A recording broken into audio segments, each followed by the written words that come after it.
What's up, guys? Here on a cold Tuesday morning in South Carolina. We're gonna help the guys out with moving some sand today. A little short on help again, so we'll go down here and jump in the Volvo 290 and see if we can't move some dirt. So let's go digging.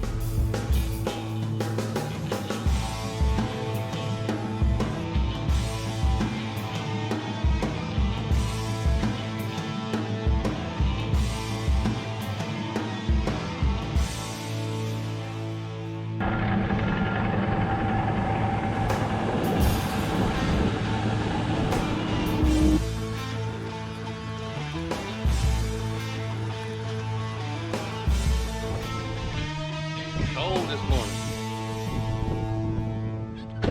Got the sun coming up over there. Still got the moon up over there across the landfill. Now we're still trying to open up this cell here, so got quite a bit of dirt still to move. And we're using Terex 40 ton and then a Bell 30 ton to move the sand. Probably moving around 3,000 yards a day, something like that. So all this equipment is, we bought this T-Rex. We're renting the Bell right now from our good friends up at May Heavy Equipment, Columbia, South Carolina. Been real good to us. Service our equipment when we need it and always there when you need them. So if you're around the Columbia area, need some equipment, give those guys a call. May Heavy. All right, let's see if we can get down here without busting it.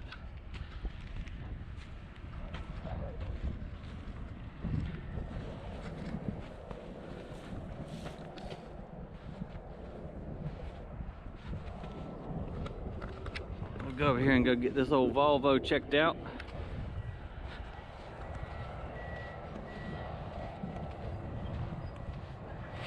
Oh, it's cold. I do not like cold weather.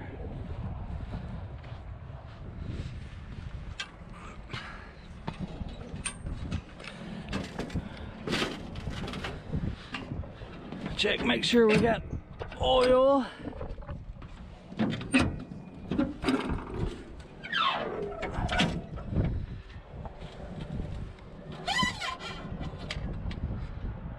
Good there. Everything looks all right. No major leaks.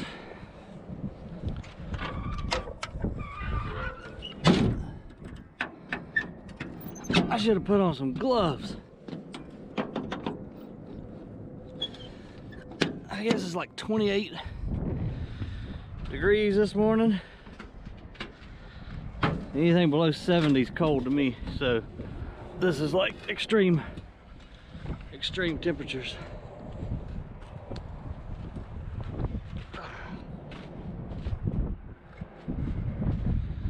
All right, we've been greased up. Should have been fueled up yesterday. So let's fire her off and let her sit here and warm up for a little bit.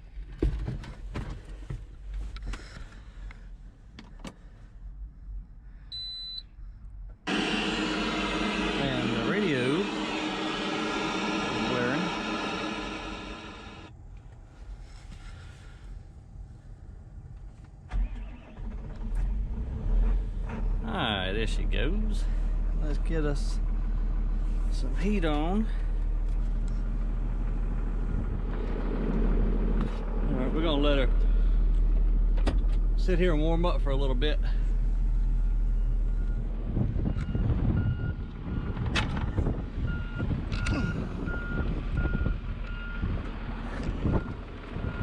Wee, it's cold.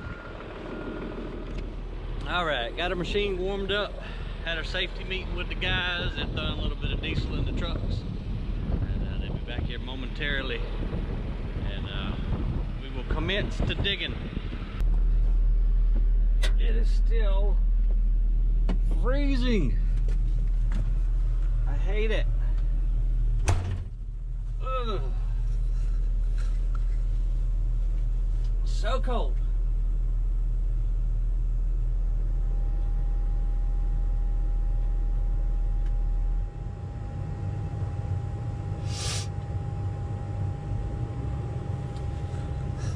One thing when running equipment, I don't like to run a machine, any diesel, wide open. Sorry, I had to get this thing has an auto idle on it. I don't like it. It'll just idle down. It's fuel, conservation, but it gets on my nerves when I'm trying to do stuff like this. Anyway, see here, go all the way up to H. So I usually run it, 90% is my max. I don't like to run it at 100%.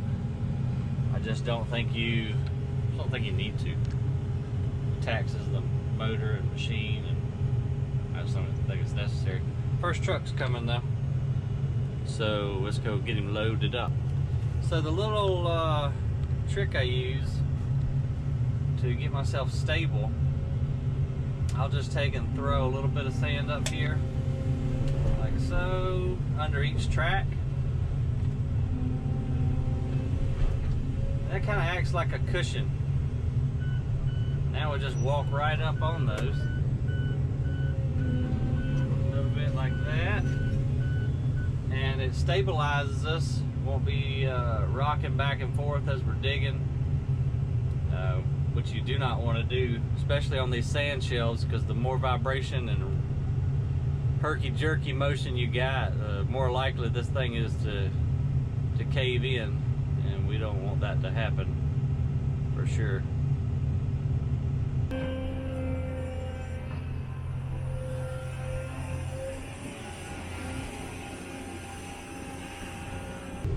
So the sand we're digging right now, we'll go around to the sand washing plant where it'll get washed and screened, and then it'll be sold as concrete sand.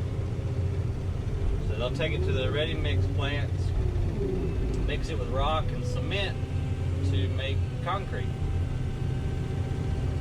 We wash it because it has clay and dust particles in the material we're digging, and so when the ready mix guys are adding the cement, they want to add as little as possible because it's expensive, and obviously you got to add water to that mix.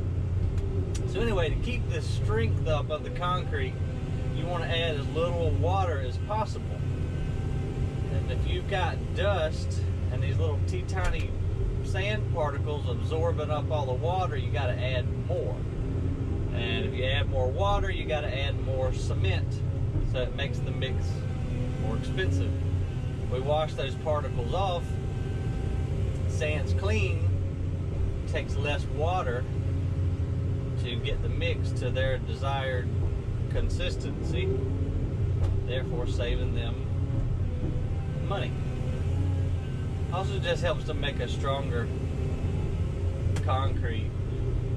Some states, got him loaded up, some states actually mandate you have to use washed sand in the concrete mix.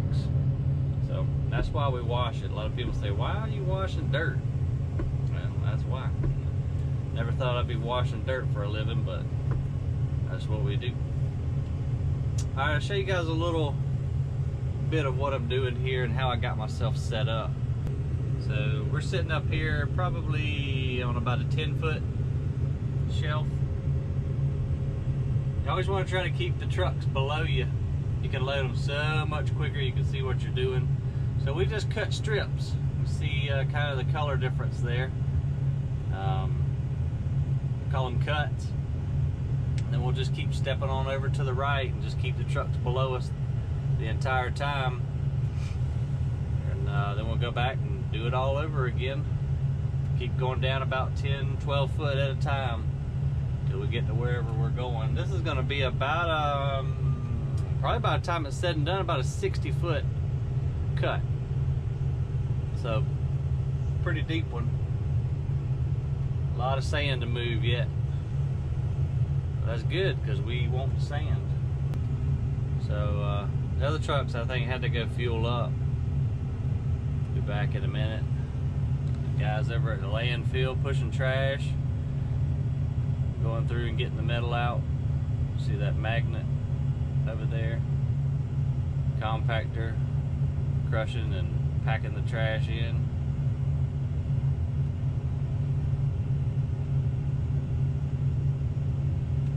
And the big green hill you see there with the grass on it, that is already obviously filled. So that's a lot of waste there that's been already buried and capped. We still got to go up some more on that whole section, but for right now it's done. Probably a few years before we get back on top of there to continue building it out.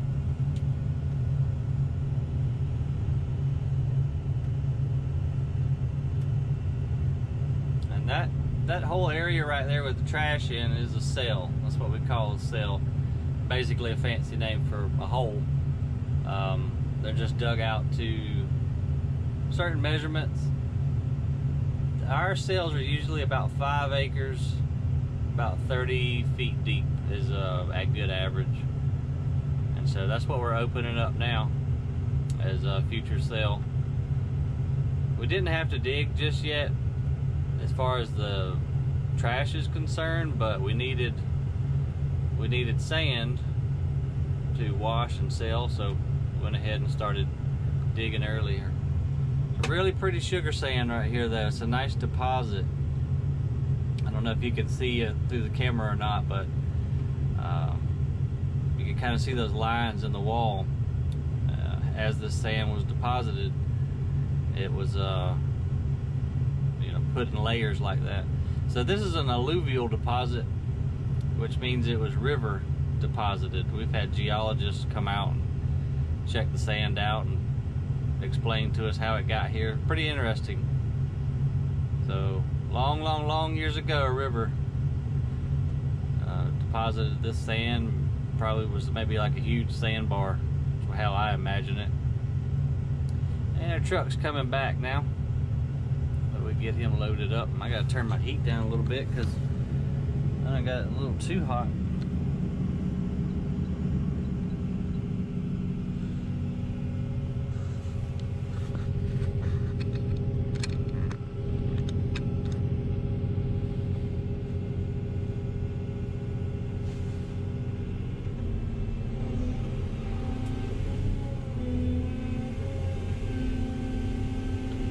We'll sound the horn for him when he gets right. We'll follow him right around. That's good right there. I like to have him at a 90-degree angle to us. And when you're really trying to move sand quickly, I never stop swinging this bucket as I'm dumping. You see, we come over him, start uncurling, and start going back. The only time I'm stopping is to dig, to curl the bucket, to actually get some sand. Other than that, you want to stay swinging that way and that way.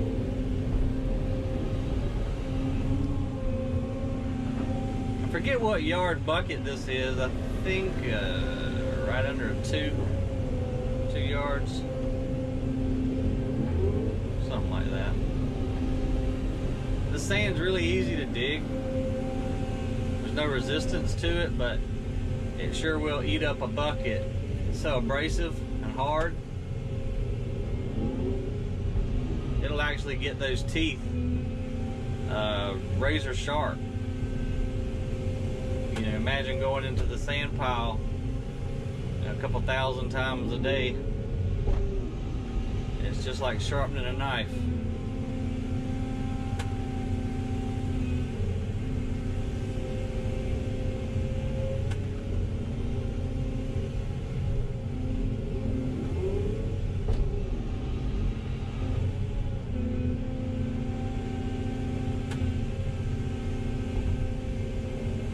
Starting to see a little bit of white sand here and there. Wish it was all white.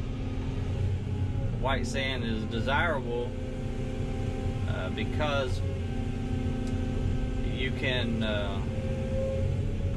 sorry, I'm trying to load and talk at the same time, and I obviously can't do it. With white sand, so a lot of guys make colored concrete or colored block. So if they have white sand, it's really easy for them to keep the same recipe for the color.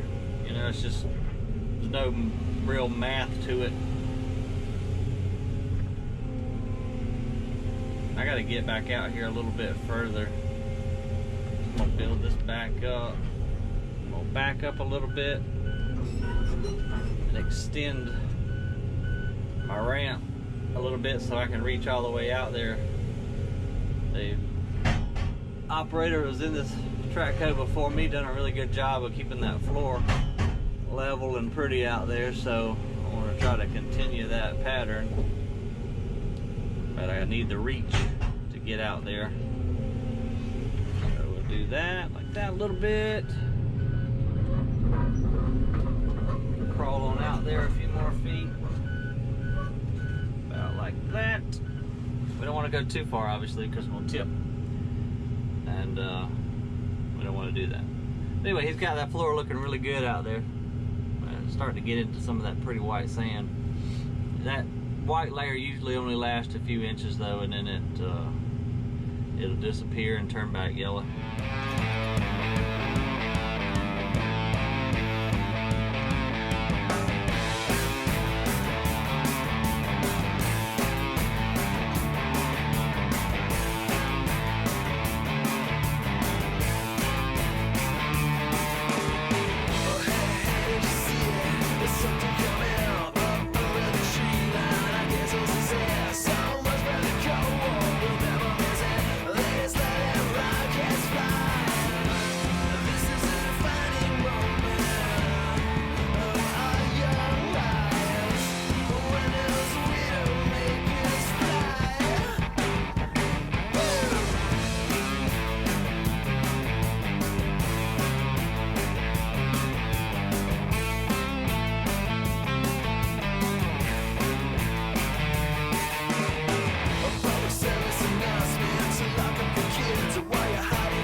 So our Mr. Digg channel is doing pretty good, thanks to you guys. We just hit 500 subscribers, which is freaking awesome. Thank you, thank you, thank you.